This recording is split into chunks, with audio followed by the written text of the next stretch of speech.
मसीह में आप सबकी सलामती हो। स्वीना पतरस आपके साथ हाजिर है।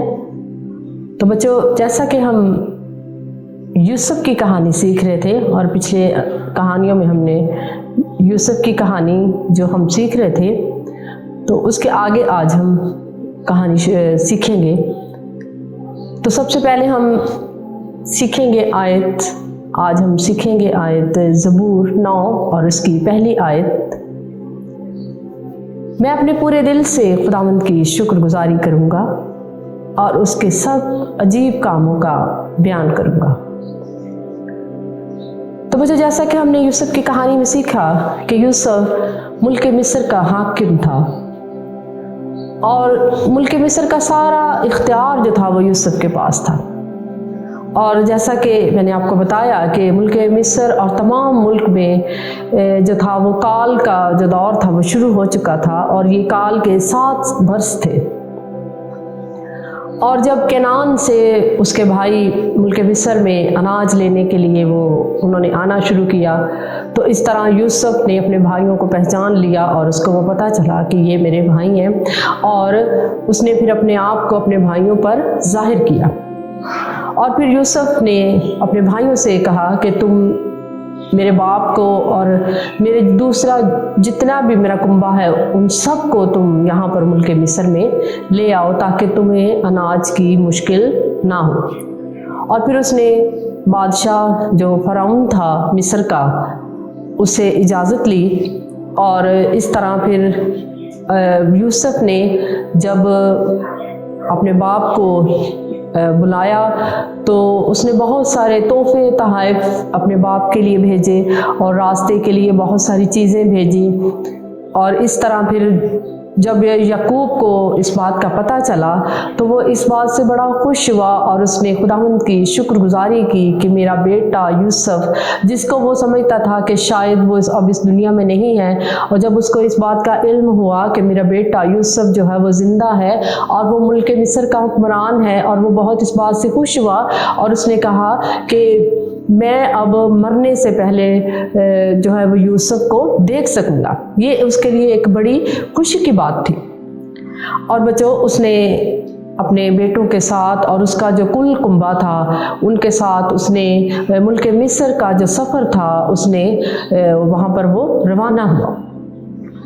और जब वो सफ़र करते करते बहर सुबा के इलाका में पहुँचे तो याकूब जो है वो अब इस बात से बड़ा घबराया कि वो मुल्क मिस्र में जा रहा है अपना मुल्क छोड़कर। उसने वहाँ पर जब वो इस बात से बड़ा परेशान था, लेकिन खुदावन ने उसको आवाज़ दी, ऐ याकूब, ऐ याकूब। उसने कहा मैं हाजिर हूँ। उसने कहा, खुदावन ने कहा कि तू इस बात से खौफ ना कर कि तू मुल्क मिस्र में जा रहा है, बल्कि मैं खुदा तेरे साथ मुल्क मिस्र में जाऊँगा और वहाँ पर तेरी वहाँ पर हिफाजत करूँगा। और यूसुफ जो है वो भी तेरी वहाँ पर हिफाजत करेगा और तू इस बात से ना परेशान हो, बल्कि जब तू मिस्र में चला जाएगा तो मैं तुझसे वादा करता हूँ कि तुझे वापस मुल्क केनान में लेकर भी आऊँगा। और जो याकूब था वो इस बात से बड़ा मुतमिन हुआ और उसने अपने सफ़र को आगे जारी रखा।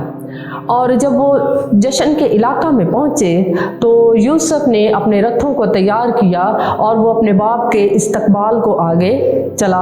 और जब वो उसने जशन के इलाका में अपने बाप को मिला तो वो अपने बाप से मिलकर बहुत खुश हुआ। और वो अपने बाप से मिला और उसका बाप और यूसुफ दोनों मिलकर बहुत रोए। और याकूब ने बहुत शुक्रगुजारी की कि मैंने अपने बेटे को अपने जीते जी जो है वो उसको देख लिया है। तो बच्चों, इस तरह यूसुफ ने फिर अपने भाइयों को जो मुल्क का बादशाह था फ़िरौन, उससे मुलाकात भी करवाई, अपने बाप की भी मुलाकात करवाई। तो इस तरह से जो सारा कबीला था, सारा कुंबा था, वो मुल्क केनान से मुल्क मिस्र में आकर उन्होंने रहना शुरू कर दिया। और वो जशन के इलाका में, वहाँ जो मुल्क मिस्र का अच्छा और ज़रख़ेज़ इलाका था, वहाँ पर उन्होंने रहना शुरू किया क्योंकि उनके वहाँ पर चौपाए भी थे जो वो अपने साथ लेकर आए थे, क्योंकि वो चरवाहे थे। اور یہ بات جو تھی یہ مصریوں کے لیے بڑی ناگزیر تھی، کیونکہ وہ چرواہوں کو، چوپانوں کو پسند نہیں کرتے تھے۔ لیکن یوسف نے اپنے بھائیوں سے کہا کہ تم سے جب بادشاہ پوچھے تو تم نے کہنا کہ ہمارے باپ دادا جو تھے وہ یہی کام کرتے تھے۔ اور پھر یوسف کے بھائیوں نے فرعون بادشاہ سے بالکل ایسی ہی بات کہی، اور پھر فرعون بادشاہ نے ان سے کوئی بات نہ کہی۔